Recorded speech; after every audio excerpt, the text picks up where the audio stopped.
No sir. चलिए, अब किसी ने मुझे कहा था कि सर कुछ क्वेश्चन प्रैक्टिस करा दीजिएगा गेट के, तो कुछ क्वेश्चंस मैं लेके आया हूँ आप लोगों के लिए। वन बाय वन देखते हैं।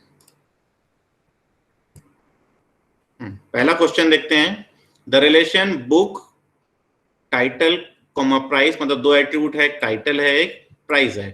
टेबल का नेम जो है वो क्या है, बुक है। Contains the titles and prices of different books assuming that no two books have the same price, मतलब दो बुक के प्राइजेस जो है वो सेम नहीं है। What does the following SQL query list, और ये क्वेरी दिया है आपको, ऑप्शन दिया है ABCD। ठीक है, तो ये क्वेरी कैसे बनानी है आपको, इस क्वेरी के लिए मैं आपको एक टेक्निक बता रहा हूं। सबसे पहले आपको क्या करना है कि ये जो पर्टिकुलर बुक है, ठीक है, इस पर्टिकुलर क्वेरी में अगर आप देखें तो पहले बुक को बनाया है B, फिर बुक को बनाया है T। ठीक है, मतलब इस बुक को क्या कर रहा है, दो अलग अलग टेबल से रिफर कर रहा है, एक को B कर रहा है, एक को T कर रहा है। ठीक है, और ये एक कोरिलेटेड क्वेरी है।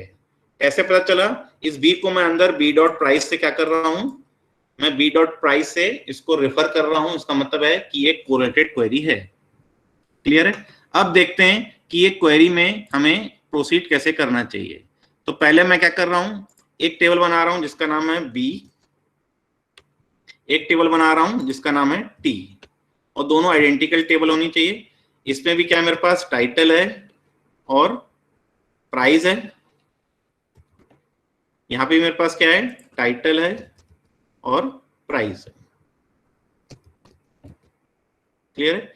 अब टाइटल और प्राइस में मुझे क्या बोल रहा है कि no two books have the same price, मतलब अब यहाँ पे मैं क्या कर रहा हूँ, टाइटल्स और प्राइजेस रखना स्टार्ट करता हूँ। पहला टाइटल रखा मैंने DBMS, दूसरा मैंने रखा एडा, तीसरा मैंने रखा TOC, चौथा मैंने रखा सपोज जावा, फिर मैंने रखा है C++, फिर मैंने रखा है लेट्स सपोज डिस्क्रीट मैथमेटिक्स। तो एटलीस्ट मैं 6 रख रहा हूँ। 6 क्यों रख रहा हूँ, क्योंकि यहाँ जो ऑप्शन आ रहा है 4, 5, 5 ऐसे कुछ आ रहा है, तो एटलीस्ट मेरे पास 6 रोज होनी चाहिए। तो 6 रोज के लिए मैंने लिखा है DBMS एडा TOC जावा C++ DBMS। तो यहाँ पे भी हम क्या करते हैं, वही रख देते हैं, DBMS एडा TOC Java C++ and DMS। Clear. अब इनके प्राइजेस भी हम क्या करते हैं, एज्यूम करते हैं 100, 200, 300, 400, 500, 600। यहाँ पे भी हम रखते हैं 100, 200, 300, 400, 500 एंड 600। क्लियर है। अब इसका मतलब यह है कि मेरे पास बुक नाम की एक टेबल थी, तो ये यही मेरी क्या है, बुक टेबल है, ये भी मेरी बुक टेबल है। मैंने एक को कर दिया है B, एक को कर दिया है T। ठीक है, मतलब मेरे पास दो, एक ही टेबल है, लेकिन मैं एज्यूम कर रहा हूं कि मेरे पास दो टेबल है, एक B है और एक T है। अब इस क्वेरी को देखते हैं, तो देखते हैं select title from book as B where, और वेयर करके अंदर एक इनर क्वेरी यूज कर रहा है। ठीक है, इनर क्वेरी में B डॉट प्राइस लिखा हुआ है, मतलब ये कोरिलेटेड क्वेरी है। कोरिलेटेड क्वेरी में क्या होता है कि पहले आउटर क्वेरी एग्जीक्यूट होती है, फिर इनर क्वेरी एग्जीक्यूट होती है। क्लियर है। तो आउटर क्वेरी में हम देखें तो B डॉट प्राइस की पहली रो का B डॉट प्राइस क्या है, 100। ठीक है, तो यहां पे आ जा रहा है 100। अब इस 100 को क्या कर रहा है, इन सारी वैल्यूज से मैच कर रहा है। So T dot price is greater than 100, तो 100 is greater than 100 false, 200 is greater than 100 true, तो ये ट्रू हो गया। 300 is greater than 100 true, 400 is greater than 100 true, 500 is greater than 100 true, और 600 is greater than 100 greater than 100, तो ये हो जाएगा आपका ट्रू। तो ये क्या कर रहा है, काउंट कर रहा है ना, काउंट कर रहा है। तो कितना मिल रहा है मुझे, 1 2 3 4 5, तो ये मुझे मिल रहा है काउंट की वैल्यू 5। किसके लिए, इस DBMS के लिए। So 5 is less than 5, condition is false, तो ये DBMS मेरा डिस्प्ले नहीं होगा। क्लियर है। अब ले जाते हैं 200 को अंदर, तो जब 200 अंदर जाएगा तो ये हो जाएगा 200। ये T डॉट प्राइस को हम दे रहे हैं तो 100 है, 200 है, ये दोनों मैच नहीं कर रहा है कि 100 is greater than 200 false, 200 is greater than 200 false. 300 के केस में ये ट्रू हो जाएगा, 400 में भी ट्रू हो जाएगा, 500 में भी ट्रू हो जाएगा, 600 में भी ट्रू हो जाएगा। तो टोटल मुझे काउंट जो मिल रहा है क्या मिल रहा है मुझे, इंस्टेड ऑफ 5 ये मुझे मिल रहा है 4। सो 4 is less than 5, condition true, मतलब ये एडा को डिस्प्ले करेगा, इस टाइटल को क्या करेगा, डिस्प्ले करेगा। फिर थर्ड टाइटल जाएगा, तो उसके लिए वैल्यू मिलेगी मुझे 3, तो इसको भी क्या करेगा, वो डिस्प्ले कर देगा। फिर 400 वैल्यू अंदर जाएगी, तो उसके लिए मुझे क्या मिलेगी, दो वैल्यूज मिलेगी, ये वैल्यू नहीं मिलेगी। ठीक है, तो दो वैल्यू मिल रही, मतलब आएगा 2 इज लेस देन 5, ये भी मेरा क्या हो जाएगा, डिस्प्ले कर लेगा। फिर 500 के लिए क्या होगा कि 600 इज ग्रेटर देन 500, एक ही वैल्यू मिल रही है, तो 1 is less than 5, again condition is true, तो ये भी मेरा डिस्प्ले हो जाएगा। फिर डीएमएस हम देखें तो डीएमएस में 600 है, तो 600 इज ग्रेटर देन 600, एक भी वैल्यू मेरे को यहाँ पर नहीं मिल रही। 100 is greater then 600, 200 is greater then 600, एक भी वैल्यू मेरी मैच नहीं कर रही है, तो काउंट मुझे मिलेगा 0। Again 0 is less than 5, condition is true, ये भी मेरा डिस्प्ले कर लेगा। इसका मतलब है कि मुझे कैसी बुक्स मिल रही हैं, title of the 5 most expensive books के नाम मुझे मिल रहे हैं, तो ये ऑप्शन मिलेगा मुझे डी। तो एटलीस्ट आपको यहाँ पे क्या होना चाहिए, एटलीस्ट आपके पास 6 टुपल्स होने चाहिए। आप 7 tuples, 8 tuples, up to 10 tuples तक भी चेक कर रहे हैं तो भी आपको title of 5 most expensive books ही मिलेंगी। क्लियर है, समझ में आ रहा है क्वेश्चन? क्वेश्चन समझ में आ रहा है? Yes sir. आंसर समझ में आ रहा है कैसे मैंने निकाला?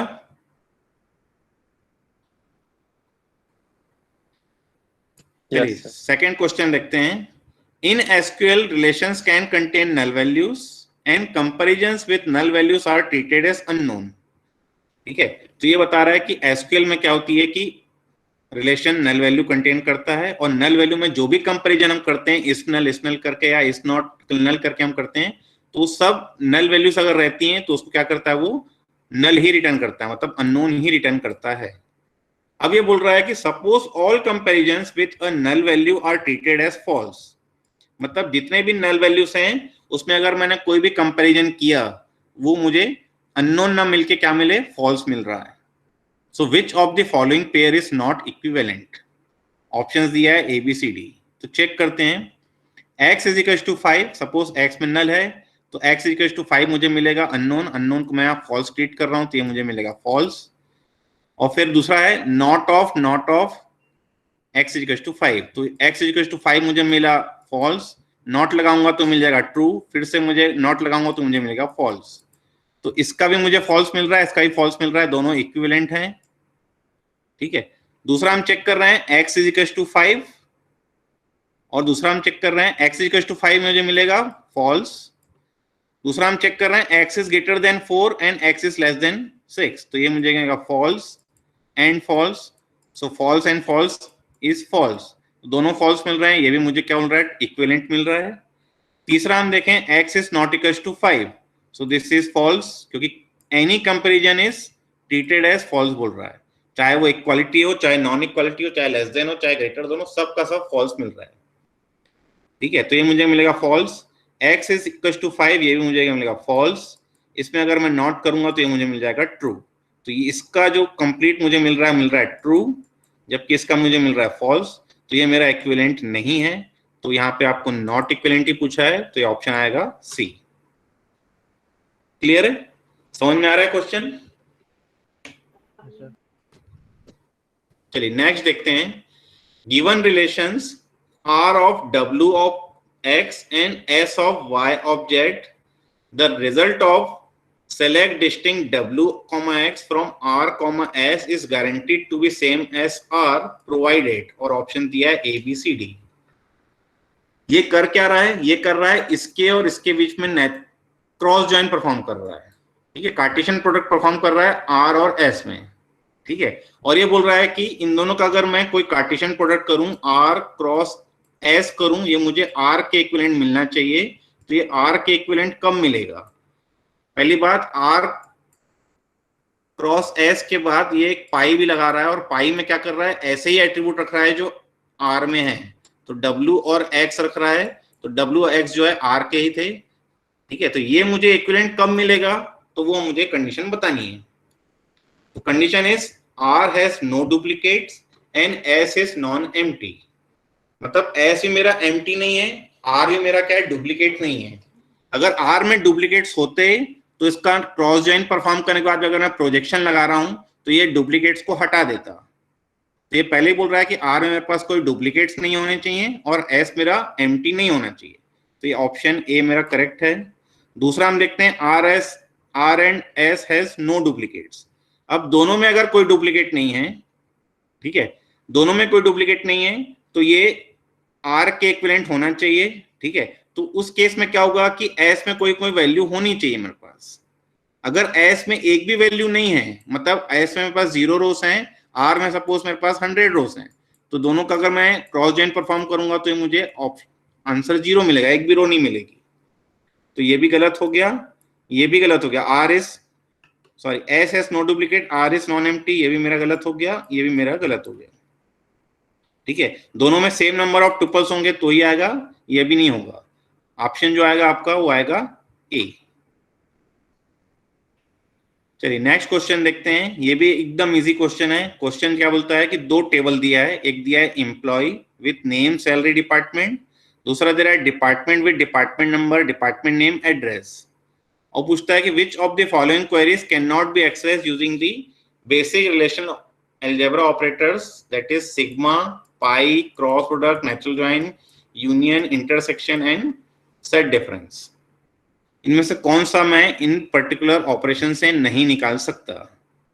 तो वन बाय वन देखते हैं। Department address of every employee, department address of every employee मैं निकाल सकता हूँ, उसके नेचुरल जॉइन परफॉर्म करके मैं निकाल सकता हूँ। एड्रेस निकालना है मुझे एवरी एम्प्लॉय का, तो employee name along with their department address, तो इन दोनों को मैं क्या करूंगा, नेचुरल जॉइन परफॉर्म करूंगा, तो डिपार्टमेंट नेम के बीच में ज्वाइन होगा और नेम के साथ उसका डिपार्टमेंट एड्रेस मिल जाएगा।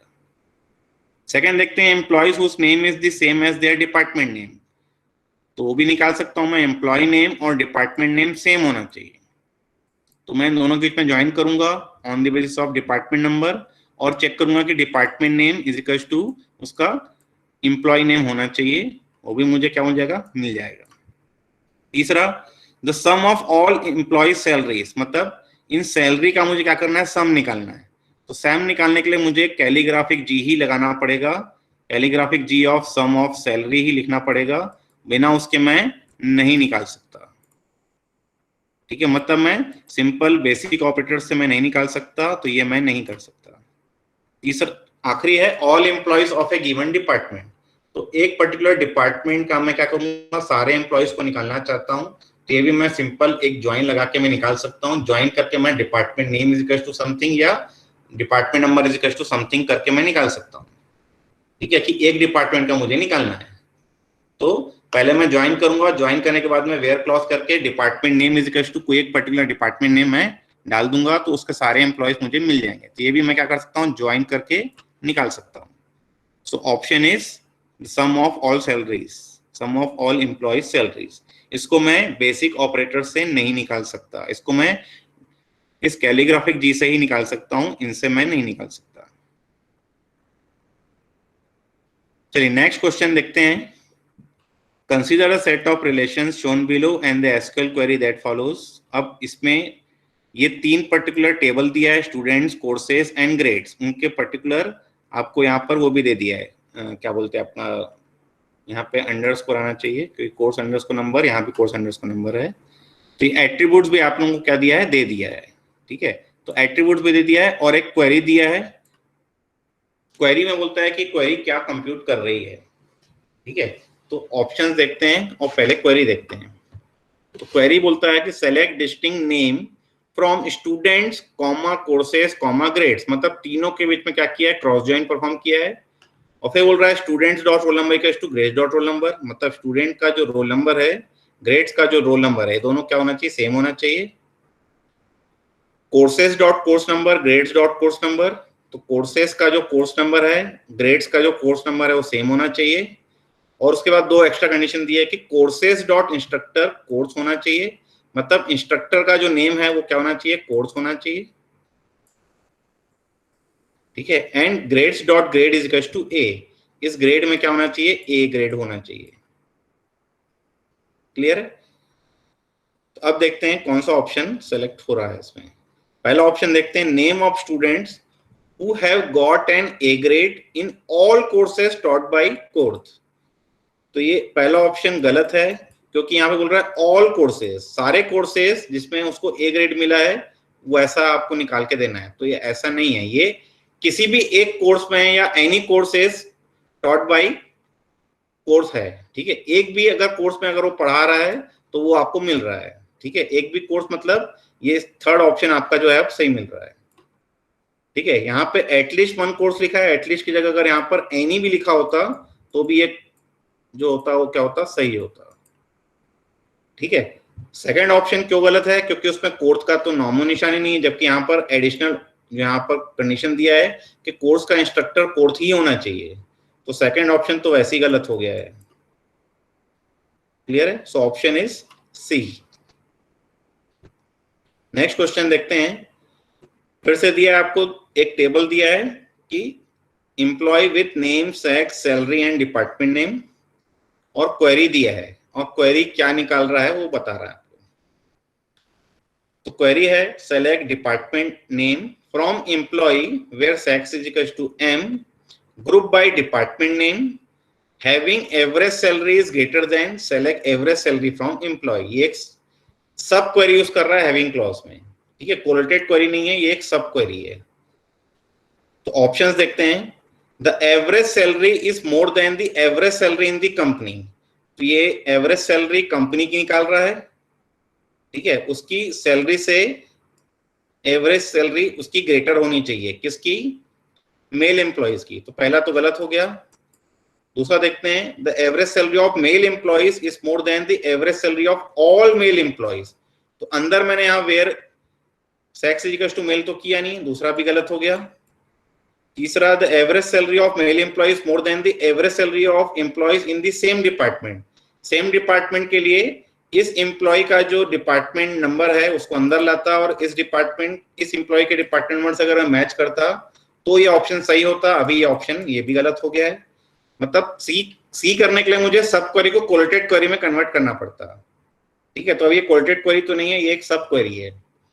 सो option D, the average salary of male employee is more than the average salary in the company, तो अंदर जो है एवरेज सैलरी निकाल रहा है कंपनी की, मतलब सारे एम्प्लॉय का निकाल के एवरेज सैलरी निकाल रहा है, मतलब कंपनी की एवरेज सैलरी निकाल रहा है, उससे ग्रेटर देन जिस भी मेल एम्प्लॉय की एवरेज सैलरी है उसका नाम मुझे क्या करना है, उस डिपार्टमेंट का नेम दिखाना है। तो ऑप्शन डी मेरा क्या है, करेक्ट आंसर है। क्लियर है? बन जाएंगे क्वेश्चंस? क्या बोल रहे हो? ऑप्शन सी क्यों नहीं है? ऑप्शन सी क्यों नहीं है? ऑप्शन सी के लिए क्या क्या करना चाहिए मालूम है? ऑप्शन सी के लिए आपको एक एडिशनल कंडीशन यहाँ होनी चाहिए थी, मतलब ये क्वेरी यहाँ पे टर्मिनेट न होके यहाँ पर क्या होता, यहाँ पे हो जाता ये E1, यहाँ पे हो जाता ये E2, ठीक है। और फिर यहाँ पे एक कंडीशन आता where E1 dot department number, sorry department name that is equals to E2 dot department name. एक काम करते हैं, इसको मैं अच्छे से लिख के दिखाता हूं आप लोगों को।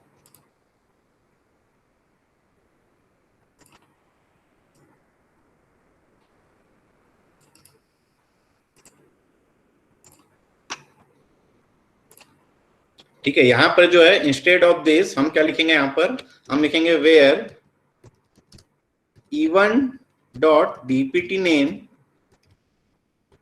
That is equals to E2 dot DPT name, और फिर यहाँ पे क्या होता, क्लोज होता। तब क्या होता, तब ये आंसर आपका सही आता। मतलब इसके से मैं इसको E1 करता, इसको मैं कर देता E2, और फिर मैं दोनों का डिपार्टमेंट नेम क्या करता, मैच करता। तब ये सेम डिपार्टमेंट की एवरेज सैलरी से उसका ज्यादा अगर सैलरी है एवरेज सैलरी, तो उसका क्या करता, निकालता। इसलिए सी जो है वो गलत है। सी सही होने के लिए ये कोलेटेड क्वेरी होना जरूरी है। यहाँ पे कोलेटेड क्वेरी नहीं दिया है, यहाँ पे दिया है एक सिंपल सी सब क्वेरी। क्लियर है? Yes sir. चलिए नेक्स्ट क्वेश्चन देखते हैं।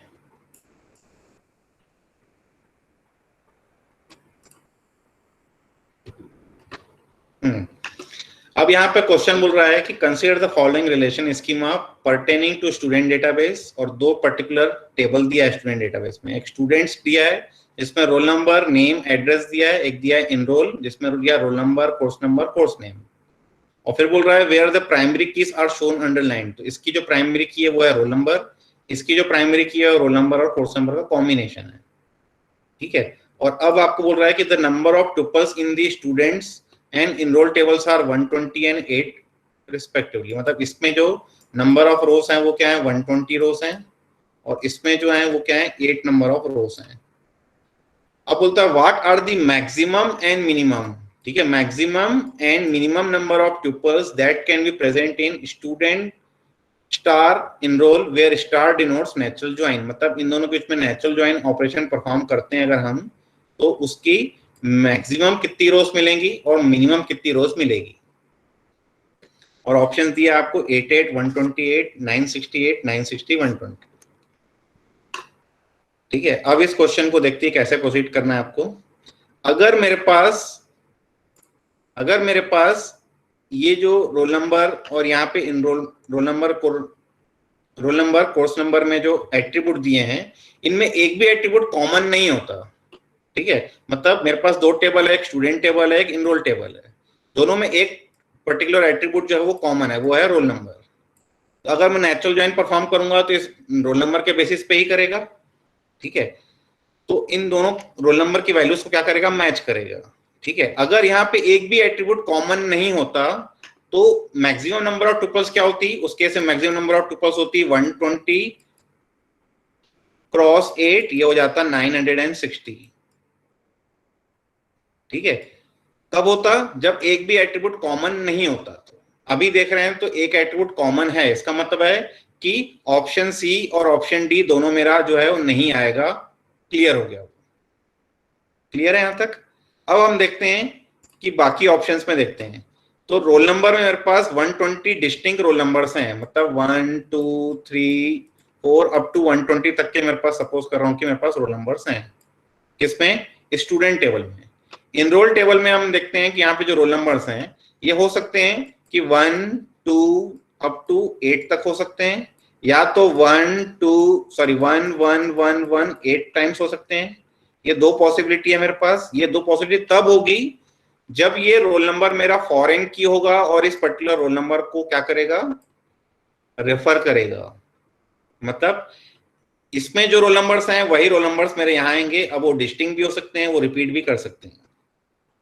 ठीक है, अगर ये फॉरेन की दिया होता तो मैं लेता, अगर फॉरेन की नहीं दिया हुआ है तो मैं यहाँ पर ऐसी वैल्यू भी ले सकता हूं जो इन रोल नंबर्स में नहीं है। मतलब मैं रोल नंबर 121 से 128 तक के रोल नंबर्स भी ले सकता हूं। ठीक है, तो अगर मैं मैक्सिमम निकालूं तो मैक्सिमम मेरा 8 टाइम्स ही मैच करेगा। ठीक है, 1 to 8 को अगर मैं मैच करूं तो 1 to 8 से ही मैच करेगा। अगर 1 को भी मैच करूं तो ये 1 भी 8 टाइम्स ही मैच करेगा। तो मैक्सिमम तो मेरा 8 ही आएगा। ठीक है, मिनिमम मेरा अगर निकालूं तो मिनिमम मेरा 0 आएगा, क्योंकि एक भी वैल्यू मैच नहीं कर रही है। लेकिन 0 मेरा इस ऑप्शन में कहीं पर भी नहीं दिया है। क्लियर है, 0 ऑप्शन में कहीं भी नहीं दिया है। ऑप्शन में जो दिया है वो दिया है 8 8 8 और 120। ठीक है, तो अब मिनिमम में मैं एज्यूम कर रहा हूं कि ये रोल नंबर मेरा क्या है, फॉरेन की है। फॉरेन की है मतलब इसमें जो रोल नंबर्स हैं वो इन रोल नंबर से ही लिए गए हैं। तो अब वैल्यू या तो 1 to 8 आएगी या तो 1 to 1 ही आएगी। ये 1 से 121 से 128 तो आ ही नहीं सकता। ठीक है, अब इस केस में मैं मैक्सिमम निकालूं तो भी 8 आएगा, मिनिमम निकालूं तो भी मेरे 8 टाइम्स ही मैच करेगी। क्लियर है, सो ऑप्शन इज ए। ठीक है, ये ऑप्शन है 8 8 आ रहा है। अगर ऑप्शन में 8 0 देता तो ऑप्शन 8 0 ही लगाता मैं। क्यों, क्योंकि यहाँ फॉरेन की मुझे नहीं दिया है। ठीक है, इस क्वेश्चन में फॉरेन की देना चाहिए था कि ये पर्टिकुलर रोल नंबर जो है वो फॉरेन की है, जो इस पर्टिकुलर रोल नंबर की वैल्यूज को मैच रेफर कर रहा है। क्लियर, अगर वो रेफर कर रहा है तो मैं क्या करूंगा कि बताऊंगा कि 8 और 80 मेरा मैक्सिमम और मिनिमम आंसर आएगा। क्लियर है, चलिए नेक्स्ट क्वेश्चन की तरफ बढ़ते हैं। नेक्स्ट क्वेश्चन आ जाते हैं। मेरे को अभी फिर 2 टेबल दिया है, एक दिया है passenger with passenger ID, passenger name and age. ये उसके कुछ इंस्टेंस दिया है, passenger ID, passenger name, age. Reservation with passenger ID, class और टीआईडी। तो पीआईडी, क्लास एंड टीआईडी दिया है, इसके एक इंस्टेंस दिया है। अब बोलता है कि what PIDs are return by the SQL query for the above instances of the tables. मतलब ये पर्टिकुलर ये पर्टिकुलर क्वेरी का क्या आउटपुट आएगा अगर ये इंस्टेंसेस दिया है इन पर्टिकुलर स्कीमा का। ठीक है, ये स्कीमा दिया था, ये इनके इंस्टेंसेस दिया है। ठीक है, तो कौन कौन सी मेरी रोज आएंगी वो मुझे बतानी है। तो अगेन हम देखें तो ये एक कोरिलेटेड क्वेरी है। कैसे पता चला? हमने लिखा सेलेक्ट पीआईडी फ्रॉम रिजर्वेशन, ठीक है, वेयर, अच्छा यहां पर कुछ छूट रहा है शायद, रिजर्वेशन कॉमा पैसेंजर, चलो इसको हटा देते हैं, ये शायद गलती से कॉमा गया होगा। ठीक है, select PID from reservation where class is equals to AC and exist, exist करके हम चेक कर रहे हैं एग्जिस्टेंस, और एग्जिस्टेंस में हमने यहाँ पे लिखा है रिजर्वेशन डॉट पीआईडी। मतलब ये कोरिलेटेड क्वेरी है। ऊपर से मैं पीआईडी को अंदर ला रहा हूं और अंदर की क्वेरी को मैं क्या कर रहा हूं, बाद में एग्जीक्यूट कर रहा हूं। मतलब पहले आउटर क्वेरी एग्जीक्यूट होगी, फिर इनर क्वेरी एग्जीक्यूट होगी, और इनर क्वेरी का अगर एग्जिस्टेंस आ रहा है तो आउटर क्वेरी एग्जीक्यूट होगी, अदरवाइज आउटर क्वेरी भी एग्जीक्यूट नहीं होगी, क्योंकि एग्जिस्ट भी यहां पर लिखा हुआ है। क्लियर है? तो अब इसको वन बाय वन देखते हैं। तो पहली पीआईडी देखें हम लोग। अच्छा, पहले तो पीआईडी ऐसी निकालनी जिनकी क्लास क्या है, एसी होनी चाहिए। तो क्लास एसी वाली कौन कौन सी पीआईडी है? एक तो 0 है, एक 1 है, एक 5 है और एक 3 है। बाकी का तो जो क्लास है वो एससी है।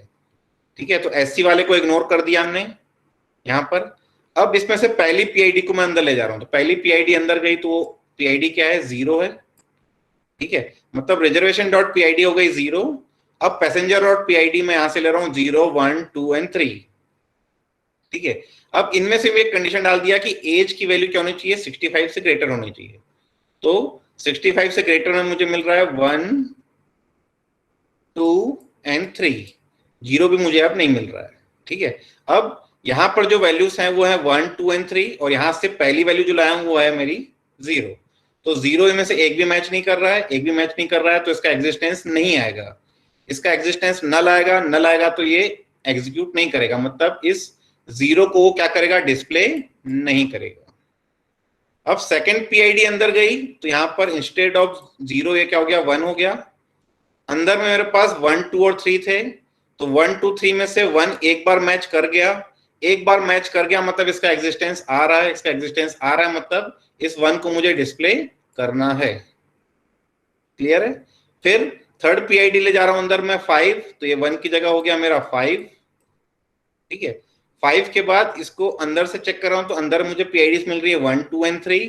तो 1, 2 एंड 3 तीनों जो है 5 से मैच नहीं कर रहा है। मैच नहीं कर रहा है तो अंदर मुझे मिलेगा नल, और नल मिल रहा है मतलब ये एग्जिस्टेंस चेक कर रहा है, एग्जिस्टेंस में अंदर नल मिल रहा है, अंदर एक भी क्वेरी, एक भी आउटपुट जनरेट नहीं कर रहा है। इसका मतलब है कि इस पीआईडी को भी डिस्प्ले नहीं करना है।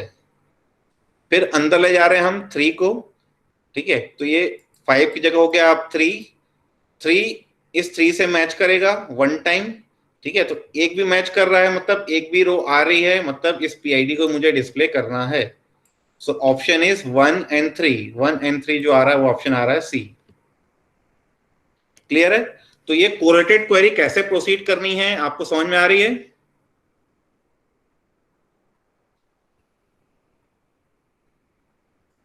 समझ में आ रहा है? यस सर, आ रहा है। Yes, sir. और करना है? और क्वेश्चंस है मेरे पास। चलिए नेक्स्ट क्वेश्चन देखते हैं कि एक टेबल दिया है, टेबल का नेम है लोन अंडरस्कोर रिकॉर्ड्स। ठीक है, और उसमें 3 एट्रीब्यूट्स हैं, borrower, bank underscore manager, loan underscore amount, और एक कुछ 3 वैल्यूज दिए हैं, रमेश, सुरेश एंड महेश की 3 रोज दिया है। आपको पूछ रहा है what is the output of the following SQL query, और क्वेरी बोल रहा है सेलेक्ट काउंट स्टार फ्रॉम, और फ्रॉम करके लिख रहा है select borrower comma bank manager from loan underscore records S. मतलब इन लोन अंडरस्कोर रिकॉर्ड्स में से 2 एट्रीब्यूट को लिया उसने। कौन कौन से लिया? बोरोवर और बैंक मैनेजर। मतलब ये एक पर्टिकुलर वैल्यूज को लिया, इसको टर्म किया उसने एस से। फिर परफॉर्म कर रहा है नेचुरल ज्वाइन, और नेचुरल ज्वाइन के बाद लिख रहा है select bank underscore manager comma loan underscore amount from loan underscore records S T. तो टी में क्या क्या ले रहा है? बैंक मैनेजर और लोन अमाउंट, मतलब इन दोनों को उसमें ले रहा है टी में। ठीक है, तो मेरे पास 2 टेबल हो गई। एक टेबल एस है जिसमें 2 एट्रीब्यूट है, बोरोवर एंड बैंक मैनेजर। दूसरी टेबल है जिसमें बैंक मैनेजर और लोन अमाउंट एट्रीब्यूट है, उसका नाम है टी। दोनों का मैं परफॉर्म कर रहा हूं नेचुरल ज्वाइन। तो नेचुरल ज्वाइन परफॉर्म करेंगे तो यहां से देख रहे हैं रमेश, सुंदराजन, और इस टेबल से सुंदराजन मैच करेगा, सुंदराजन इस सुंदराजन से ही मैच करेगा, मतलब इस सुंदराजन के अगेंस्ट 2 रोज आएंगी, ठीक है। फिर उसके बाद सुरेश का रामगोपाल और इसके रामगोपाल से एक ही वैल्यू मैच कर रहा है, तो एक वैल्यू आ गई यहां से। फिर महेश सुंदराजन और इस पर्टिकुलर टेबल के सुंदराजन से मैच करेगा तो 2 रोज आएंगी। सो टोटल मेरे पास आ रही है 5 रोज, ठीक है। तो ये काउंट में मुझे क्या दिखाएगा 5, तो आउटपुट आएगा आपका सी। क्लियर है, समझ में आ रहा है ये? मतलब ये सुंदराजन एस का जो पहला सुंदराजन है टी के 2 सुंदराजन से मैच कर रहा है, इससे और इससे। एस का रामगोपाल टी के एक ही रामगोपाल से मैच कर रहा है, ठीक है। एस का सेकंड सुंदराजन भी टी के दोनों सुंदराजन से मैच कर रहा है। सो 2 + 1 + 1 टोटल ये आपको 5 रोज जनरेट करके दे रहा है, ठीक है। तो काउंट में क्या मिलेगा आपको 5। आ रहा समझ में?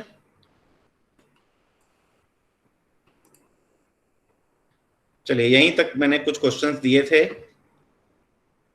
ठीक है। क्वेश्चंस बन जाएंगे आपको अगर गेट क्वेश्चंस पे अगर मैं आपको क्विज में दूं तो ट्राई करेंगे सर। ट्राई करेंगे। चलिए ठीक है, अभी तक में किसी क्वेश्चन में डाउट है तो पूछिए, अदरवाइज क्लास को छोड़ देते हैं। सर वो 8-8 वाला क्वेश्चन एक बार बता दीजिए ना। 8-8 वाला में तो ये वाला क्वेश्चन ना, देखिए इस क्वेश्चन में जैसे मैंने कहा आपको कि रोल नंबर प्राइमरी की है, मतलब रोल नंबर की वैल्यू डुप्लीकेट नहीं हो सकती है। 1 2 3 अप टू 120 वैल्यूज आ रही है मान के चल रहे हैं अपन, या 121 से लेकर 140 तक वैल्यूज ले सकता हूं मैं, ठीक है। क्योंकि मुझे 120 डिस्टिंक्ट रोल नंबर्स चाहिए, तो मैंने एज्यूम किया कि 1 2 3 अप टू 120 मैंने लिया है। ये मैंने लिया है स्टूडेंट टेबल की रोज को, ठीक है। मतलब रोल नंबर मेरा 1 से लेकर 120 तक है, नेम कुछ और हो सकते हैं, एड्रेस उसका कुछ और हो सकता है। इनरोल में मैं क्या कर रहा हूं, इनरोल में मेरे पास है रोल नंबर, कोर्स नेम। अब इनरोल में भी मेरे पास रोल नंबर है, तो रोल नंबर में मैं 3 चीजें एज्यूम कर सकता हूं अभी, क्योंकि मुझे फॉरेन की नहीं बोला है कि रोल नंबर मेरा फॉरेन की है। तो मैं एज्यूम कर सकता हूं कि रोल नंबर में मेरे पास 1 2 3 4 अप टू 8 वैल्यूज हैं, ठीक है। या तो मैं एज्यूम कर सकता हूं कि 1 1 1 अप टू 8 टाइम्स है, और तीसरा मैं एज्यूम कर सकता हूं कि 151 से लेकर 151 तक की वैल्यू है। तो थर्ड कंडीशन तब होगी जब ये फॉरेन की नहीं है, ये इसकी फॉरेन की होगी, तो यही 2 कंडीशन मेरी आ सकती है, तीसरी कंडीशन तो मेरी आ ही नहीं सकती। क्लियर है? अब तीसरी कंडीशन के हिसाब से अगर मैं निकालूं तो मिनिमम मेरे को 0 वैल्यूज मैच करेगी नेचुरल ज्वाइन में। अगर मैं दोनों का नेचुरल ज्वाइन करूंगा तो एक भी वैल्यू मैच नहीं कर रही है, ठीक है। ना 1 मैच कर रहा है, ना 120 मैच कर रहा है, ना 151 मैच कर रहा है, ना 158 मैच कर रहा है, तो कुछ भी मैच नहीं कर रहा है। इसका मतलब ये है कि ये क्या कर रहा है कि मिनिमम वैल्यू क्या आएगी 0, मैक्सिमम वैल्यू हम देखें तो 8 वैल्यूज मैच करेंगी। 1 1 से मैच करेगा, 2 2 से मैच करेगा, 3 3 से मैच करेगा, अप टू 8 8 से मैच करेगा। या फिर 1 इस 1 से मैच करेगा, 1 इस 1 से मैच करेगा, 1 इस 1 से मैच करेगा, अगेन वो 8 टाइम्स ही मैच करेगा। सो मैक्सिमम जो आएगा वो आएगा 8, मिनिमम जो आएगा वो आएगा 0। किस केस में? जब वो बोल रहा है कि रोल नंबर मेरा क्या है, फॉरेन की नहीं है, मतलब फॉरेन की नहीं, जैसे अभी तक नहीं बोला उसने कि फॉरेन की है, तो आंसर आना चाहिए 8,0, लेकिन 8,0 में ऑप्शन में दिया ही नहीं है। तो अब ऑप्शन में नहीं दिया है तो मतलब मैं अब एज्यूम करूंगा कि रोल नंबर मेरा क्या है, फॉरेन की होगा, जो इस रोल नंबर की वैल्यूज को मैच करेगा। मतलब अब ये थर्ड ऑप्शन मेरा हट चुका है। थर्ड ऑप्शन हट चुका है तो मैं मैक्सिमम चेक करूं तो भी 8 आ रहा था, मिनिमम अगर चेक करूं तो भी वो मिनिमम 8 वैल्यूज तो मैच करेगा ही करेगा, चाहे वो 1 से लेकर 8 वाली मैच करे, चाहे वो 1 वाली सारी मैच करे, चाहे 120 वाली सारी मैच करे, वो अब 8 वैल्यूज तो मेरी मैच करेगा ही करेगा। सो ऑप्शन इज ए।